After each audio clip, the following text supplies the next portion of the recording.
प्रभु यीशु मसीह के नाम से आप सबको जय मसीह। परमेश्वर की स्तुति हो। इस नए वीडियो में आपका स्वागत करता हूं और एक नए वीडियो के माध्यम से मैं आपको परमेश्वर के वचन से कुछ जानकारी लेकर के आया हूं मेरे दोस्तों। इसलिए इस वीडियो को आप शुरू से अंत तक आप ज़रूर सुनिएगा।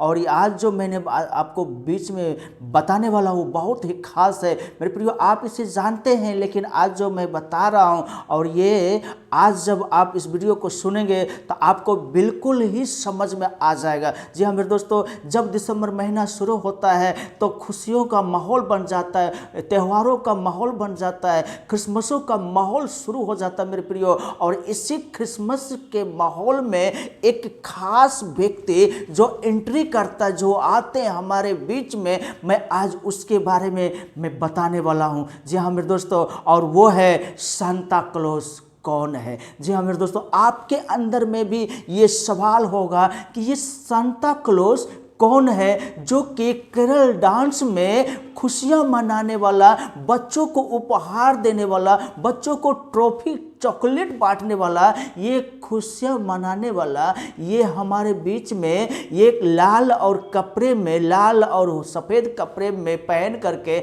जो हमारे साथ डांस करते हैं, ये आखिर है कौन? क्या ये यीशु मसीह है? क्या ये परमेश्वर है? क्या इसके बारे में बाइबल में कहीं लिखा हुआ है? जी हाँ मेरे दोस्तों, मैं आज उसके बारे में आपको परमेश्वर के वचन में मैं आपको ले जाना चाहता हूँ, मैं आपको बताने वाला हूँ। इसलिए इस वीडियो को आप शुरू से अंत तक आप ज़रूर सुनिएगा और इसे लाइक करके अपने दोस्तों में शेयर करके मेरे प्रियो आप इसे एक बार सब्सक्राइब ज़रूर कर लीजिएगा। तो आइए हम इस सांता जी के बारे में हम जानने वाला है। तो आखिर ये सांता क्लॉज कौन है? जी हाँ मेरे दोस्तों, ये सांता बाइबल में कहीं नहीं लिखा है, इनके बारे में कहीं नहीं लिखा है कि सांता क्लॉज ये बाइबल में है, बोल कहीं नहीं लिखा। जी हाँ मेरे दोस्तों, इसलिए ये सांता आखिर कौन है, ये सांता ये कब उत्पन्न हुआ, ये सांता कहाँ से शुरू हुआ? तो मैं आपको बता देना चाहूँगा कि ये यीशु मसीह से लगभग 280 साल बाद, 280 साल बाद इनका जन्म होता है। और इनका जो जन्म स्थान है मारिया शहर, जो आज के समय में बताया जाता वो है तुर्की। जी हाँ मेरे दोस्तों, उस तुर्की शहर में इनका जन्म होता है और बचपन में ही इनका माता पिता का देहांत हो जाता है। और ये धीरे धीरे जब बड़े हो जाते हैं तो ये रोमन कैथोलिक का एक बहुत बड़ा बिशप बन जाते मेरे प्रियो। और ये बिशप जब बन जाते हैं तो इनका जो नाम है, इनका नाम है निकोलस। और जब वो बिशप बनता है तो उनका एक उपाधि लगता है, वो है संत निकोलस। जी हाँ, इसलिए इनका नाम संत निकोलस है और संत निकोलस के नाम से ये जाने जाते हैं। जी हाँ मेरे दोस्तों, और जब इनके माता पिता का देहांत हो जाता है तो ये इन्होंने जो जीवन जिया है उस जीवन से बहुत कुछ सीखा मेरे प्रियो, कि बचपन इनका कैसे गुजरा है, बचपन इनका कैसे गुजरा है। और आज बहुत से लोग जो गरीब है उनका बचपन से लेकर के बुढ़ापा तक कैसे गुजर रहा है, कैसे बीत रहा है, ये भी मालूम होना चाहिए। इसलिए मेरे प्रियो, ये सांता क्लॉज बन करके, जी हाँ संत निकोलस, ये गरीब बच्चों को जो आवश्यकता के अनुसार, किसी को कपड़े की ज़रूरत, किसी के उपहार की ज़रूरत, किसी के खिलौने की ज़रूरत, जी हाँ मेरे प्रियो, और ये जो है रात के अंधेरे में लोगों को मदद किया करते थे, उन गरीब बच्चों को सहायता किया करते थे, क्योंकि गरीबी क्या है इन्होंने समझ लिया था। और ये रात को क्यों जाते थे मेरे प्रियो, बता करके लोगों को बोल बोल कर क्यों नहीं करते थे? तो आइए हम परमेश्वर के वचन को, एक वचन हम मत्ती रचित सुसमाचार उसका 6 अध्याय 1 से लेकर के 4 तक को मैं आपके सामने पढ़ करके बताना चाहूँगा। यहाँ लिखा है, सावधान रहो, तुम मनुष्य को दिखाने के लिए अपने धर्म के काम ना करो, नहीं तो अपने स्वर्ग पिता से कुछ भी फल ना पाओगे। इसलिए जब तू दान करे तो अपने आगे तुरही न बजवा, जैसे कपटी सभा और गलियों में करते हैं, ताकि लोग उनकी बड़ाई करें। मैं तुमसे सच कहता हूँ कि वे अपना प्रतिफल पा चुके। परंतु जब तू दान करे तो जो तेरा दाहिना हाथ करता है उसे तेरा बायां हाथ ना जानने पाए, ताकि तेरा दान गुप्त रहे, और तब तेरा पिता जो गुप्त में देखता है तुझे प्रतिफल देगा। यहाँ पर परमेश्वर के वचन बताता है गुप्त में दान करने के लिए, गुप्त में जो तेरा दाहिना हाथ दान करे तो बायां हाथ को मालूम नहीं होना चाहिए। और ये बातें संत निकोलस के बहुत ही अच्छा लगा मेरे प्रियो। जी हाँ, और ये जब ये वचन को अपने हृदय में रख लिया, वचन को अपने हृदय में रखा, जब ये वचन को खाया मेरे प्रियो, तो वो समझ गया कि लोगों को मदद करना चाहिए, लेकिन कैसे?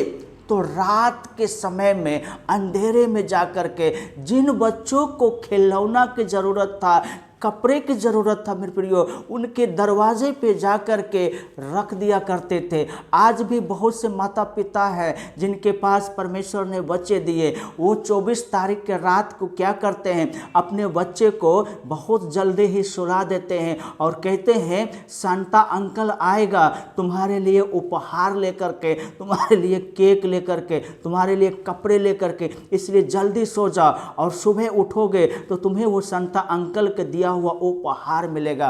और जी हाँ मेरे दोस्तों, और माँ बाप खुद आज संता बन करके, संता अंकल बन करके उपहार को खरीद करके छुपा कर रख देते हैं, और रात को वहाँ पर रखते, सुबह जब बच्चे उठते हैं तो उस उपहार को देख करके बहुत ही खुश होते हैं और कहते हैं कि मेरे लिए संता अंकल ने उपहार लेकर के आया। आज भी ये चीज़ मशहूर है। क्यों मेरे दोस्तों? क्योंकि संत निकोलस जो था वो एक दीन व्यक्ति था, एक नम्र व्यक्ति था, एक अच्छे स्वभाव के व्यक्ति था। वो बहुत ही बढ़िया और बहुत ही खास लोगों के लिए मदद करने वाला व्यक्ति था। जी हाँ मेरे दोस्तों, एक बात जो मैं आपको बता देना चाहूँगा, जो संत निकोलस के बात बहुत ही मशहूर और पॉपुलर है, वो ये है कि एक गरीब माता पिता जिनके 3 बेटियां थी मेरे प्रियो, और उन तीनों बेटियों को अच्छे से पेट भर अनाज नहीं देते थे, अच्छा कपड़ा वस्त्र नहीं मिलते थे, और वो तीनों बच्चे उनके बड़े हो गए थे, जवान हो गए थे, शादी के लायक हो गए थे मेरे प्रियो।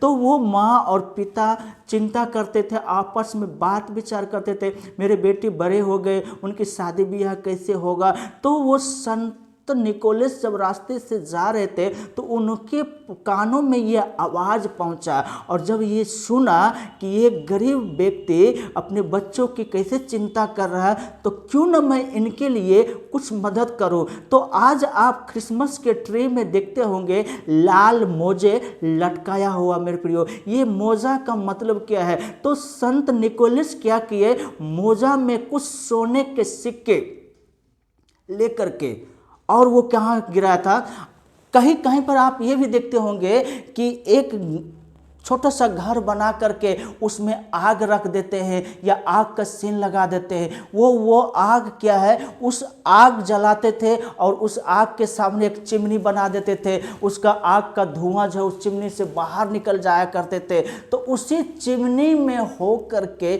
मोजा में वो सोना का सिक्का डाल करके उस चिमनी के रास्ते, आग के रास्ते में गिरा दिया मेरे प्रियो। और जब उनके बेटियों ने वो देखा तो उठाया और बहुत ही खुशी हुआ, उनके बच्चों में आपस में खुशियां बांटने लगे मेरे प्रियो। और ये इन बातों को सुन करके संत निकोलस को बहुत ही अच्छा लगा करता था मेरे प्रियो। जब बच्चे को गिफ्ट मिलते थे, उपहार मिलते थे, मदद मिलते थे, तो गरीब परिवार जब वो खुश होते थे तो उनको भी खुशियाँ मिलता था मेरे प्रियो। और ये चीज़ छुप करके रात के अंधेरे में वो क्या करते थे, इसलिए परमेश्वर के वचन में बताता है जब आप दान करें तो गुप्त में। जी हाँ मेरे प्रियो, आज आप भी एक संत निकोलस बन सकता है, संत निकोलस आप भी बन सकते हो, आप भी एक संता अंकल बन सकते हो। जी हाँ मेरे प्रियो, आज आपके अगल बगल में बहुत से गरीब बच्चे तो होंगे, गरीब परिवार तो होंगे,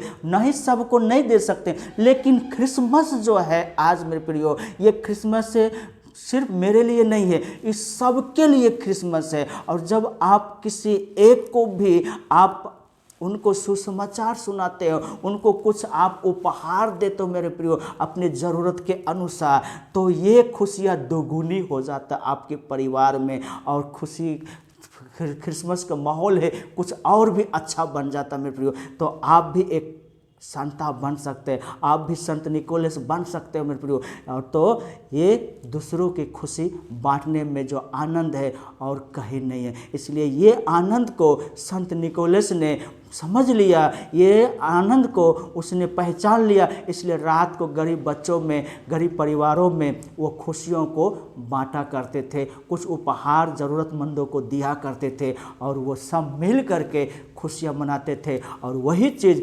आज तक चल रहा मेरे प्रियो, क्योंकि उसने अच्छा काम किया तो वो अच्छा जो है लेकर के आज भी लोग उस संता अंकल के साथ हम लोग घूमते हैं, और उनको झोले में चॉकलेट दे करके बच्चों को साथ वो बांटा करते मेरे प्रियो। जी हाँ मेरे प्रियो, आपको अच्छा लगा हो, आप भी इन तरह आप भी दूसरों को खुशियों को बांट सकते हैं। तो हमें उम्मीद है आज का संदेश आपको अच्छा लगा। इसे लाइक, शेयर और सब्सक्राइब एक बार ज़रूर कर लीजिएगा। परमेश्वर आप सबको आशीष करे।